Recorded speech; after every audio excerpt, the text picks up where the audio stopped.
A paz do nosso Senhor Jesus Cristo. Eu sou Veridiana Costa e estamos aqui hoje para mais um dia de leitura. Senhor Deus e Pai, glorificado e exaltado é o teu santo nome. Muito obrigada, Pai, por mais um dia de vida. Agradeço por sua bênção e por sua proteção. Muito obrigada, Senhor, pelos teus livramentos, Pai. Por favor, nos abençoe nesta leitura. Que cada palavra sua, Senhor, seja ensinamento em nossas mentes e em nossos corações. Nos inspire e nos direcione sempre a Ti, em nome de Jesus. Primeiramente, perdão mais uma vez, eu não estou cumprindo com o que é correto, que seria o engajamento da leitura diária, mas a saúde, quando não está muito boa assim, a gente acaba... Tem dias bons, dias menos bons, então é por isso que eu acabo não lendo todo dia, mas vou me esforçar para que a gente consiga dar continuidade diariamente, porque diariamente temos que estar em contato com o Senhor. Não podemos deixar. Faço minhas orações todos os dias, todas as noites, várias vezes durante o dia, mas a leitura bíblica realmente eu estou deixando a desejar, Estou em dívida com Deus em relação a isso. Como vocês podem ver pelo meu plano de fundo, eu ainda estou em Itaju do Colônia, Era para ter ido embora hoje cedo, mas o Negão, o cachorro que a gente cuida aqui, ele não está bem. A doutora Paloma aqui da cidade de Itaju do Colônia veio aqui, Muito boa a doutora, deu uma examinada nele. Graças a Deus ele está melhorando, Deus nos ajudou que o ano passado a gente conseguiu levantá-lo, que ele não estava bem também. E agora a gente já está conseguindo de novo, Graças a Deus.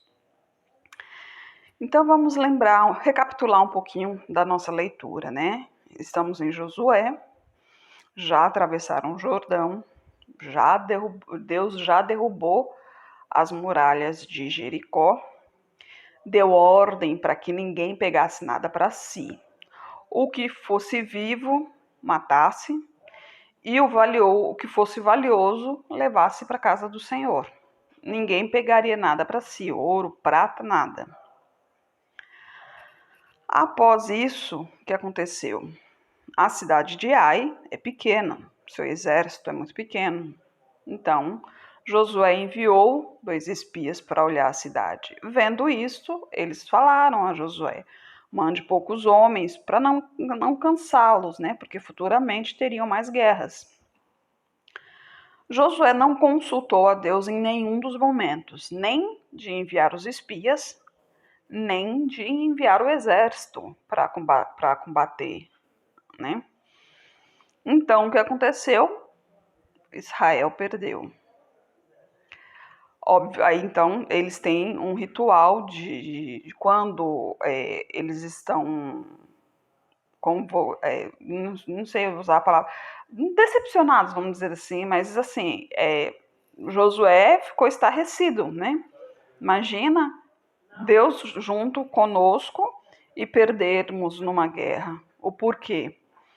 Então, Josué foi conversar com Deus e Deus lhe revelou que o povo ali estava amaldiçoado, porque não cumpriu o mandamento do Senhor, que era para não pegar o anátema de Jericó. E Deus mostrou que quem fez isso foi Acã, da tribo de Judá. Então, Acã e toda a sua família foram apedrejados. E depois tudo que era dele, referente a ele, da sua família, seu rebanho, sua tenda, tudo foram queimados, para que o seu nome fosse tirado da terra de Israel.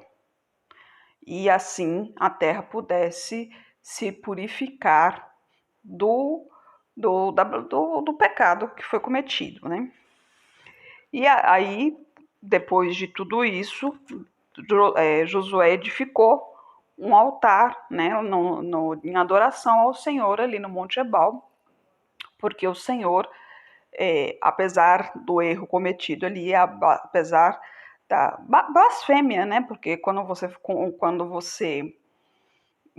faz algo contra o que Deus mandou, acaba sendo uma blasfêmia, né? Porque você está desonrando a Deus, né? Ele te deu um mandamento e você não cumpre, você está desonrando a Deus.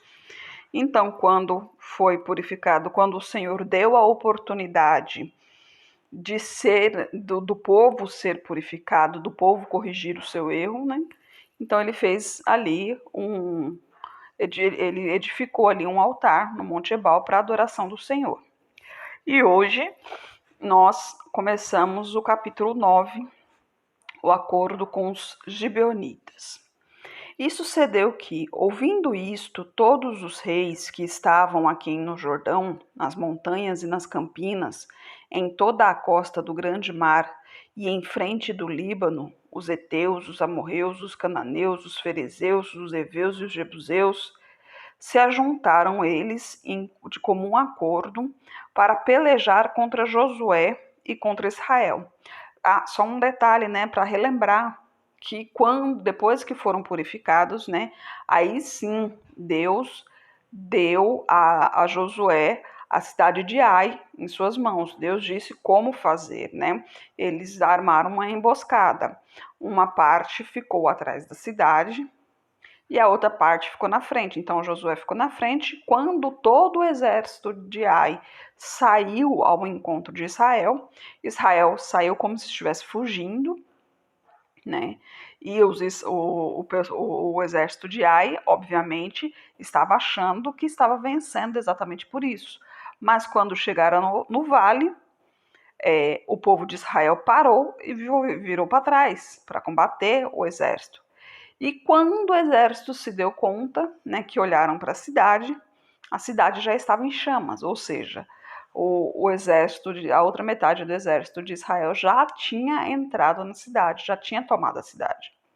Então, não teve como, a cidade realmente foi entregue nas mãos de Josué, através de Deus, obviamente, né? Deus a entregou nas mãos de Josué, mas somente depois que clamaram ao Senhor, depois que se purificaram, depois que seguiram as ordens do Senhor, que conquistaram a cidade, né? Então, por isso agora os exércitos, né, das cidades circunvizinhas querem se juntar para ir contra Israel, né?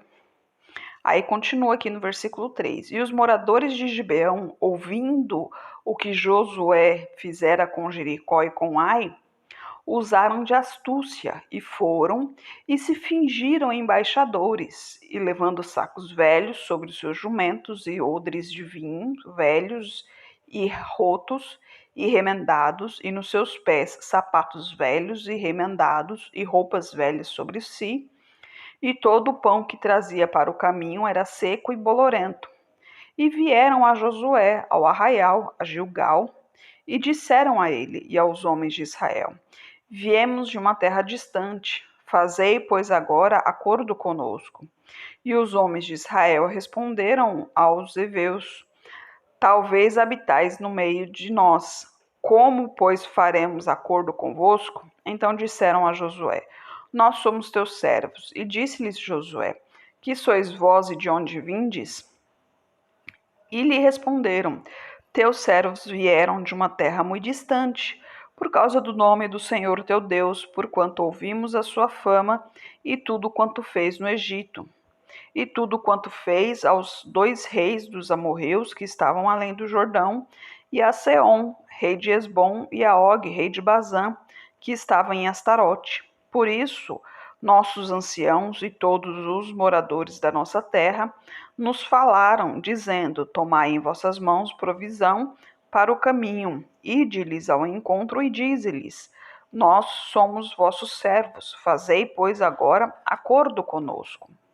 Este nosso pão tomamos quente das nossas casas para a nossa provisão, no dia em que saímos para vir a vós, e ei-lo aqui agora já seco e bolorento.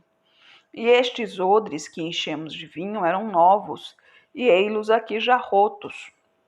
Estas nossas roupas e nossos sapatos já se têm envelhecido por causa do muito longo caminho. Então, aqueles homens israelitas tomaram da sua provisão e não pediram conselho ao Senhor, mais uma vez, né? E Josué fez paz com eles e fez um acordo com eles, que lhes daria a vida. E os príncipes da congregação lhes prestaram juramento. E sucedeu que, ao fim de 3 dias, depois de fazerem acordo com eles, ouviram que eram seus vizinhos e que moravam no meio deles. Porque, partindo os filhos de Israel, chegaram às cidades deles ao terceiro dia. E suas cidades eram Gibeão, Sefira, Beerote e Kiriate Jearim. E os filhos de Israel não os feriram, porquanto os príncipes da congregação lhes juraram pelo Senhor Deus de Israel. Por isso toda a congregação murmurava contra os príncipes. Então todos os príncipes disseram a toda a congregação: Nós juramo-lhes pelo Senhor Deus de Israel, pelo que não lhes podemos tocar.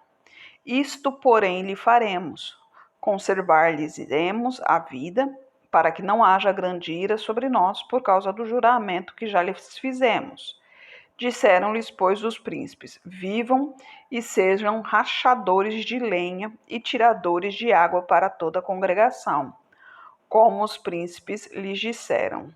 E Josué os achou e falou-lhes, dizendo: Por que nos enganastes, dizendo: Muito longe de vós habitamos, morando vós no meio de nós? Agora, pois, sereis malditos entre vós não deixarei de haver servos, nem rachadores de lenha, nem tiradores de água para a casa do meu Deus. Então responderam a Josué e disseram: Porquanto com certeza foi anunciado aos teus servos que o Senhor teu Deus ordenou a Moisés, seu servo, que a vós daria toda esta terra e destruiria todos os moradores da terra diante de vós. Tememos muito por nossas vidas, por causa de vós. Por isso fizemos assim. E eis que agora estamos na tua mão, fazendo-nos aquilo que te pareça bom e reto. Assim, pois, lhes fez e livrou-os das mãos dos filhos de Israel, e não os mataram. E naquele dia Josué os fez rachadores de lenha e tiradores de água para a congregação e para o altar do Senhor, até o dia de hoje, no lugar que ele escolhesse.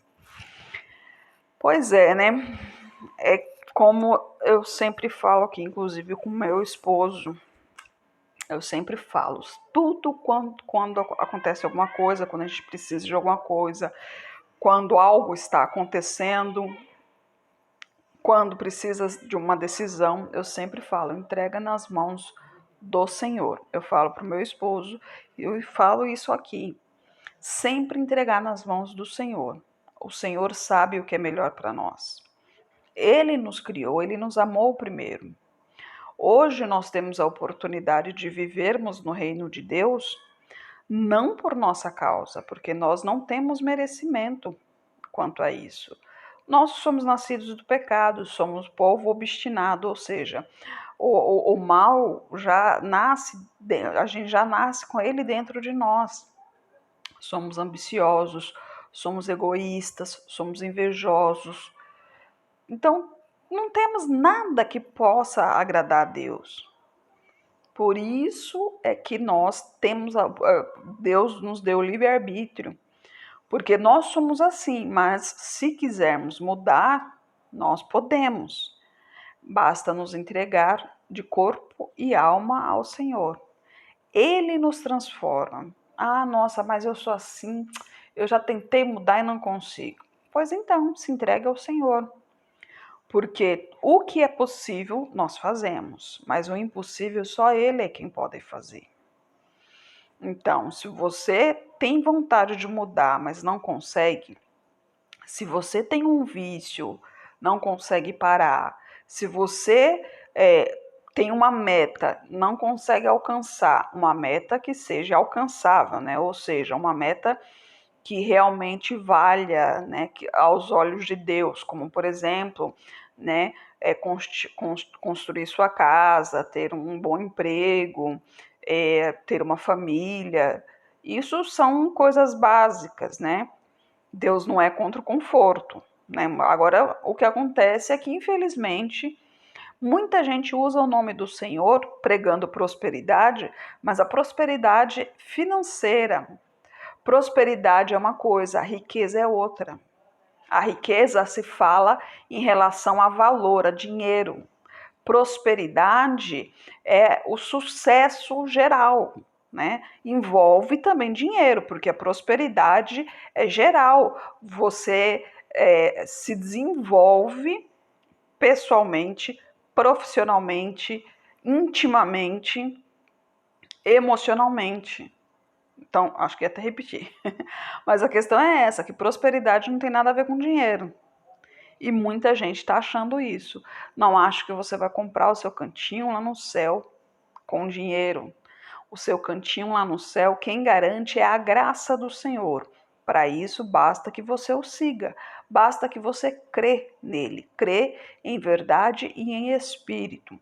Obedeça seus mandamentos, ande direito, seja correto, seja honesto, fale a verdade, entendeu? Pregue a palavra do Senhor. É isso que Deus quer. Então você tem que fazer o que agrada ao Senhor.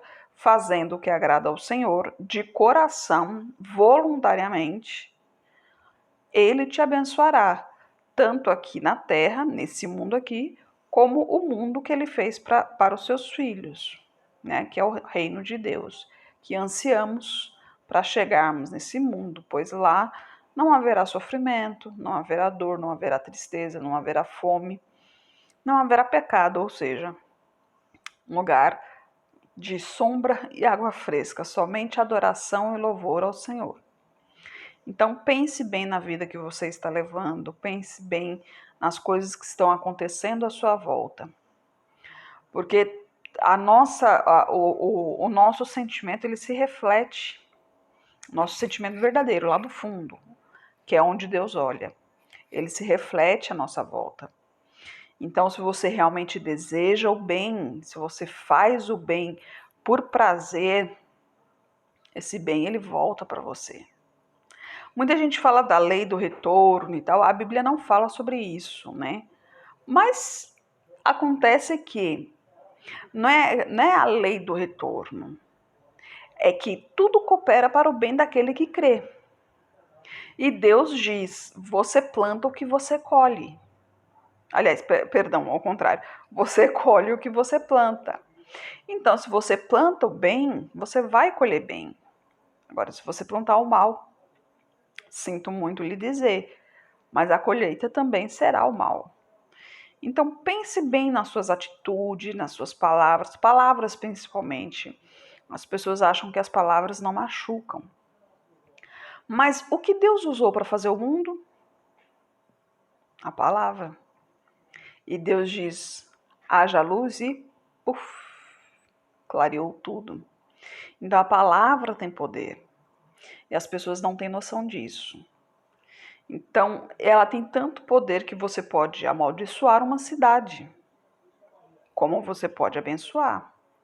Tem muitas cidades, principalmente no interior, que essas são as mais desprovidas, né? Estou falando em relação ao governo e tal, elas são as mais desprovidas, né? O povo não tem muito alcance ali.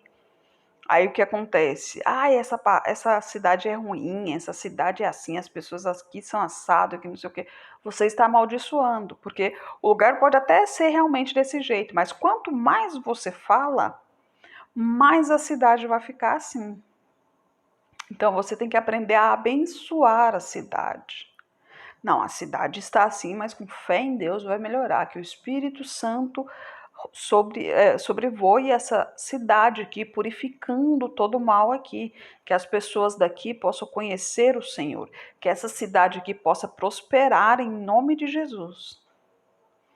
Temos que ter essa consciência que a palavra tem poder. Pense nisso. Senhor Deus e Pai, glorificado e exaltado é o teu santo nome. Muito obrigada, Pai, por tua palavra, por tua mensagem, Senhor. Eu peço a Ti por essa pessoa que está orando comigo, Pai. Manifeste o teu poder na vida dela, Senhor. Não sei o que lhe aflige, mas o Senhor sabe, Pai. Derrama a tua unção sobre ela, Pai. Trabalhe na vida dela, Senhor. Purifique-a de todo mal, Pai, em nome de Jesus, Senhor. Toque em sua saúde, toque em suas finanças, toque em seu emocional, toque em seu psicológico. Em nome de Jesus, Pai, toque em seu coração e toque em seu espírito, Senhor. Eu peço a Ti por toda a minha parentela, por toda a parentela de meu esposo. Derrama a tua unção sobre cada um deles, Pai. Manifeste o teu poder na vida de cada um e traga todos para o seu caminho. Peço a Ti pelos nossos governantes, pelas nossas autoridades, que os Teus anjos estejam guiando cada um deles de acordo com a Tua vontade, Pai. Peço a Ti pelos Teus filhos, por favor, Pai, nos capacite cada vez mais para proclamarmos o Teu Evangelho, Senhor. É o que eu oro em nome de Jesus. Amém. Que Jesus Cristo esteja em seu coração e que Deus abençoe.